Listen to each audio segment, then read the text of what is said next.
ബഹുമാനപ്പെട്ട agriculture minister. Yes, ഇവിടെ ഞാൻ ഈ പൊതുവായ എല്ലാ കാര്യങ്ങളെക്കുറിച്ചല്ല, അടിയന്തര പ്രമേയം അവതരിപ്പിച്ചുകൊണ്ട് പറഞ്ഞ കാര്യങ്ങൾക്കെല്ലാം ബഹുമാനപ്പെട്ട ഭക്ഷ്യ സിവിൽ സപ്ലൈസ് വകുപ്പ് മന്ത്രി മറുപടി പറയുന്നുണ്ട്.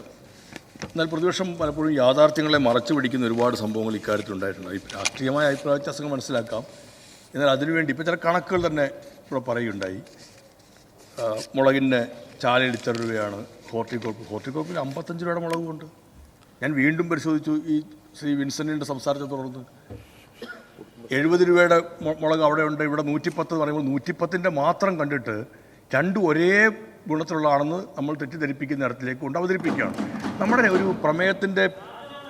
പ്രമേയത്തിൻ്റെ ഒരു ബലത്തിന് വേണ്ടിയിട്ട് ഇങ്ങനെ അവതരിപ്പിക്കുന്നത് ശരിയല്ല. ഇപ്പോൾ തക്കാളിയുടെ കാര്യം പറഞ്ഞു, 33 രൂപയുടെ തക്കാളി. നമ്മുടെ നാടൻ തക്കാളി വരുമ്പോഴത്തേക്ക് ആ തക്കാളിക്ക് സാധാരണ മറ്റു തക്കാളികൾ വില കൂടുതലുണ്ടാവും. ഇത് വരും അത് ഉടനെ തന്നെ നേരത്തെ കഴിഞ്ഞ പ്രാവശ്യം ഇതേപോലെ ബഹുമാനപ്പെട്ട മന്ത്രി ഈ കാര്യം പറയുമ്പോൾ നേരെ അതുമായി ചില മാധ്യമങ്ങൾ ചേർന്നിട്ട് അവതരിപ്പിക്കുമ്പോൾ ഈ വില ഇങ്ങനെയാണ് സ്ഥാപിച്ച് അടുത്ത ദിവസങ്ങൾ വീണ്ടും അതൊരു ആക്ഷേപിക്കാൻ വേണ്ടി ഉപയോഗിക്കുന്നിടത്തല്ല, ഹോർട്ടികോർപ്പിലെ സാധനങ്ങളുടെ ഗുണമേന്മയും അതിൻ്റെ രീതികളും കൂടി മനസ്സിലാക്കിയിട്ട് വേണം അത്തരം കാര്യങ്ങൾ അവതരിപ്പിക്കാവുന്നതാണ് ഒരു കാര്യം. മറ്റൊന്ന്, നമ്മൾ ഇവിടെ സംഭരിക്കുന്നില്ല എന്ന് പറഞ്ഞു. അതൊരു ശരിയായ വസ്തുതയല്ല. നമ്മൾ ഏറ്റവും കൂടുതലായി സംഭരിച്ച കാലയളവാണിത്. ഞാൻ ആ കണക്കുകളും എൻ്റെ കൈവശമുണ്ട്. പരമാവധി സംഭരിക്കാൻ വേണ്ടി ഞങ്ങൾ നേരത്തെ തന്നെ യോഗങ്ങളെല്ലാം ചേർന്നിട്ട് കർഷകർ എവിടെയെല്ലാം ഉൽപ്പാദിപ്പിക്കുന്നു രജിസ്റ്റർ ചെയ്യാൻ പറഞ്ഞു.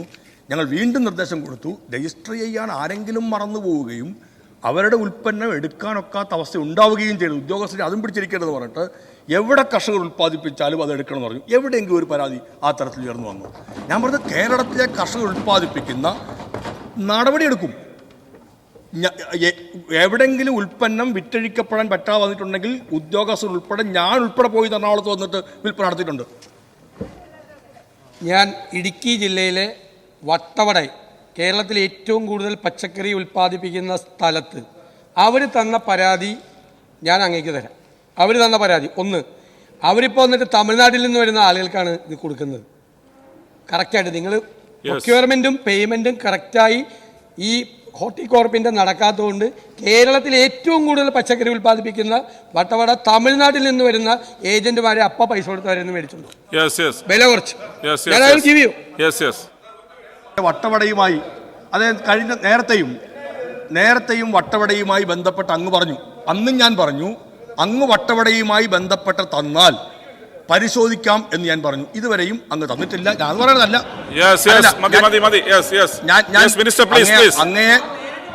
അങ്ങയെ കുറ്റപ്പെടുത്താൻ വേണ്ടി പറയുന്നതല്ല.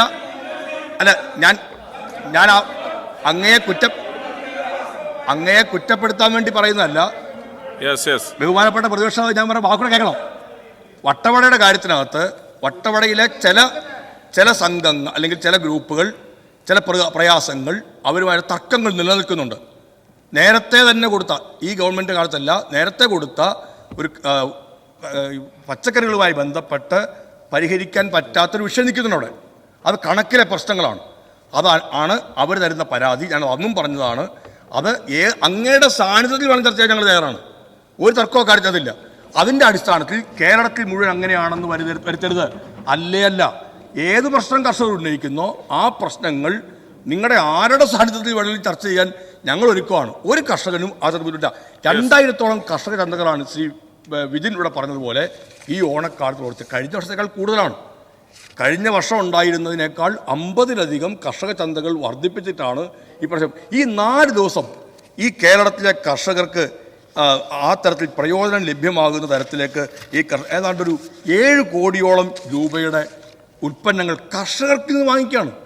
കർഷകൻ സാധാരണ മാർക്കറ്റിൽ കൊടുക്കുന്നതിനേക്കാൾ 10% കൂടുതൽ വിലയ്ക്ക് കർഷകരിൽ സംഭരിക്കുകയും ഉപഭോക്താവിനെ സഹായിക്കാൻ വേണ്ടിയിട്ട് 30% വില കുറച്ചും കൊടുക്കുന്ന ഒരു സംവിധാനമാണ്. എവിടെയെങ്കിലും കച്ചവടത്തിൻ്റെ പ്രശ്നങ്ങൾ ഉണ്ടെങ്കിൽ അതൊന്ന് റീഅറേഞ്ച് ചെയ്ത് പ്രത്യേകമായ ഷോപ്പുകളിലൂടെ ഉൾപ്പെടെ നമുക്ക് ഇടപെടാൻ വേണ്ടിയിട്ട് ഹോർട്ടികോർപ്പിനെയും മാത്രത്തിൽ ശക്തിപ്പെടുത്തി മുമ്പോട്ടുണ്ട്. നമുക്കൊക്കെ അതിനകത്തുള്ള, ഞാൻ ഇന്നലെയും പറഞ്ഞു, VFPs കാര്യം പറഞ്ഞപ്പോൾ പറഞ്ഞു, ഈ ഭരണപരമായ ചെലവുകൾ ഉൾപ്പെടെ കൂടി നിൽക്കുന്ന പ്രതിസന്ധികൾ ചിലയിടങ്ങളെല്ലാം ഉണ്ട്. അതിൻ്റെ അടിസ്ഥാനത്തിൽ ഒരാളെപ്പോലും പുറത്തേക്ക് തള്ളിക്കളയാൻ അപ്പോൾ ഇതുമായിട്ടൊക്കെ ബന്ധപ്പെട്ടായിരിക്കും അവരുടെ ജീവിതങ്ങൾ മുമ്പോട്ട് പോകുന്നത്.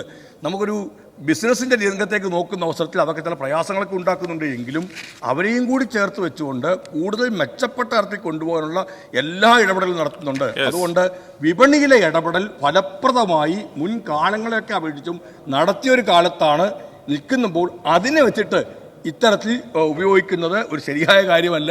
വിപണിയിൽ വിലക്കയറ്റത്തിൻ്റെ തോത് പിടിച്ചു നിർത്താൻ വിലക്കയറ്റമില്ലാത്ത ഒരു ഓണത്തെ സംജാതമാക്കാൻ കഴിഞ്ഞ കാലയളവിൽ നിന്നിട്ട് ആ യാഥാർത്ഥ്യത്തെ വിസ്മരിച്ചുകൊണ്ട് പറഞ്ഞത് ശരിയല്ല എന്നാണ് പറയാനുള്ളത്.